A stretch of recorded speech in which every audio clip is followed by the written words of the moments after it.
you don't really know the world until you go into the forest. You go into the forest, you go, oh, this is the world too. The backcountry is still the world. It's just, oh, this is what it's really like when we don't have these artificial structures.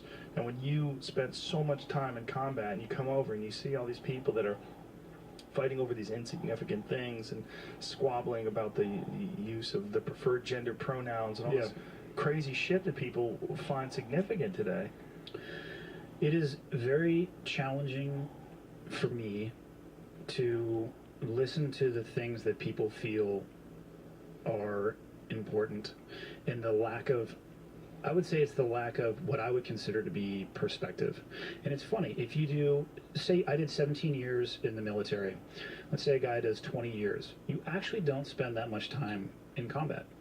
Let's say you do a 6-month deployment, you're working even at every night of that 6-month deployment, which isn't going to be the case, so every other night. So now you're working 90 days.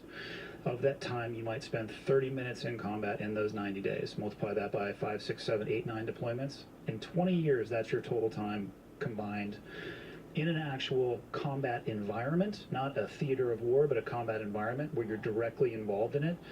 But that time period, for me, changes the way that I view the world. Not only that time period, but just the time spent in those countries and seeing what's the standard in other countries and what's the standard here. And when I hear, and again, I think we talked about it before, people talk about inequality or oppression here in this country. And I'll be the first to admit that there's inequality, which is fine because there's inequality everywhere. But let's take a little bit of perspective here. If you are fortunate enough to wake up in the United States of America, the water that you sit down on the toilet over to take a shit is cleaner than most of the water people on Earth are going to have access to.